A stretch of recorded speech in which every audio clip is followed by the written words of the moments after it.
So it's a great privilege to be here today for the second BICOM Jewish News Conference. I'd like to talk to you today about security and counterterrorism and what this government is doing to protect all of our citizens. It's the first duty of government to protect our people at home and overseas, and terrorism is unfortunately a significant threat to us all, both in the UK and internationally. Since 2011, UK citizens have been killed in terrorist attacks in countries including Algeria, Afghanistan, Belgium, France, Israel, Kenya, Morocco, Nigeria, Pakistan, Russia, Tunisia, and Yemen. The murder of 30 British nationals at Sousse in Tunisia in June 2015 represented the greatest loss of British life in a terrorist incident since the London bombings in 2005. The threat to Europe has grown and developed. In November last year, several simultaneous attacks in Paris killed 130 innocent people and injured over 350 others. In March, coordinated attacks in Belgium killed 32 people and injured more than 300. In July, a truck was deliberately driven into the crowd celebrating Bastille Day in Nice, resulting in the deaths of 86 people and injuring hundreds more.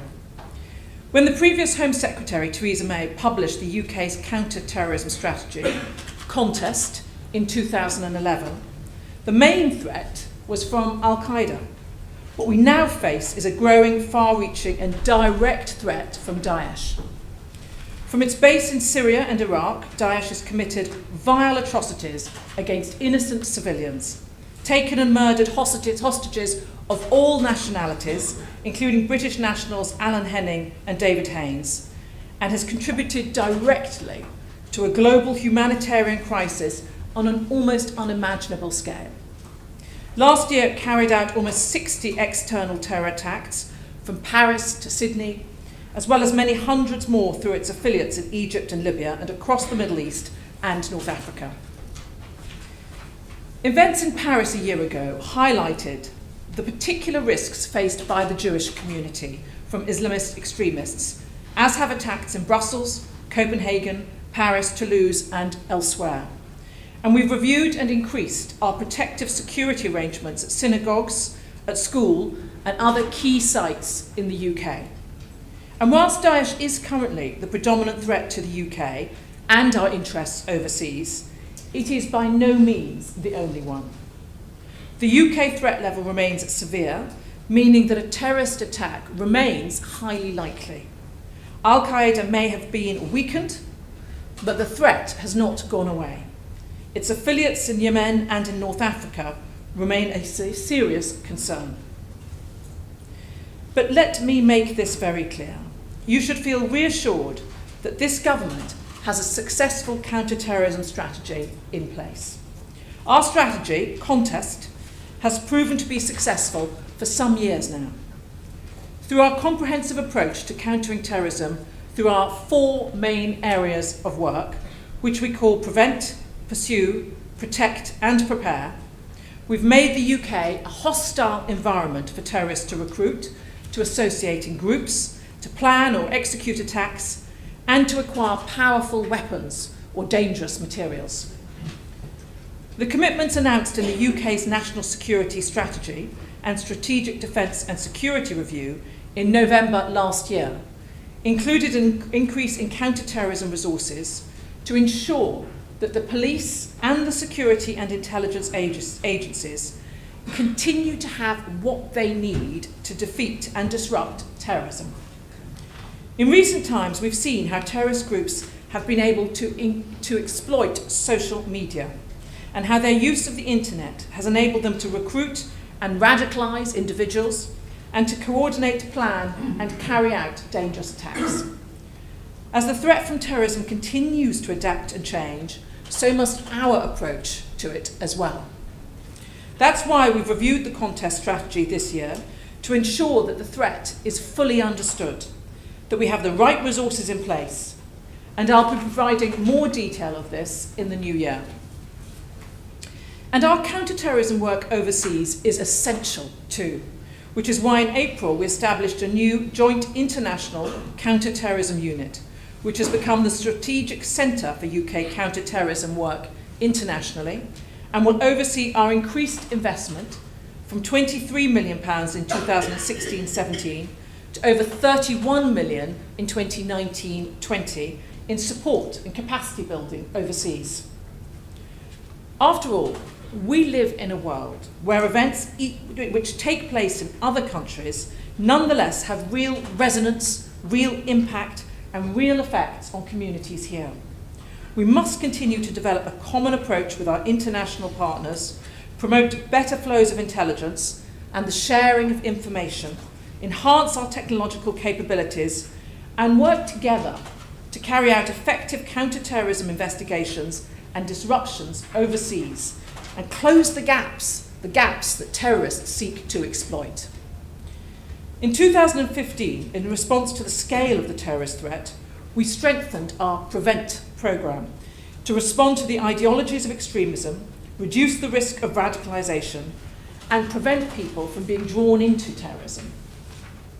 We have significantly increased our activity online, working with industry to remove more terrorist material than ever before.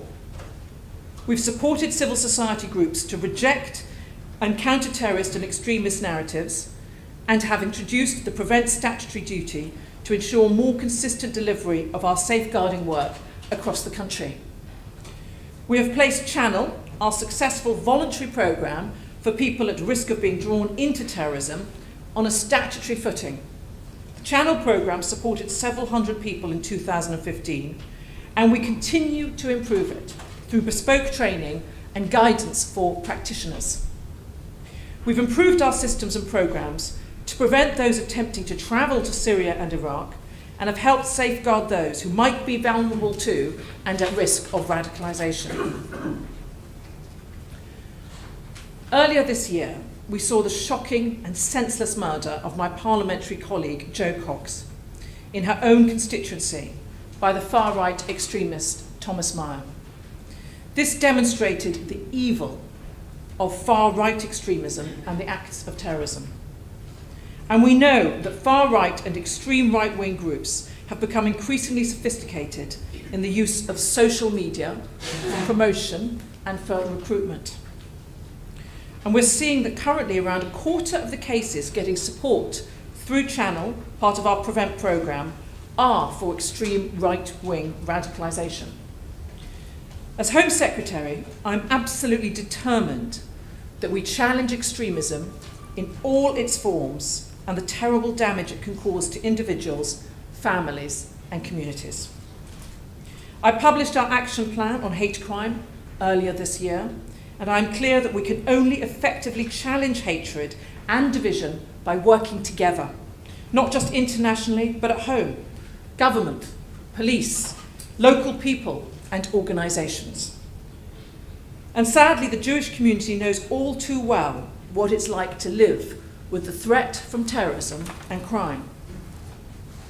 Last year, the Community Security Trust received 924 reports of anti-Semitic incidents, including 86 violent assaults. Let me be clear, any attack of that kind is one attack too many.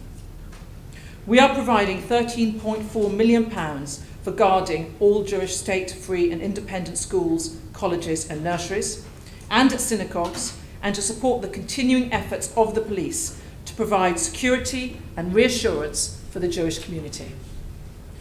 We take the security of the Jewish community seriously, and we will continue to put in place the strongest possible measures to ensure the safety of this community and all other communities too.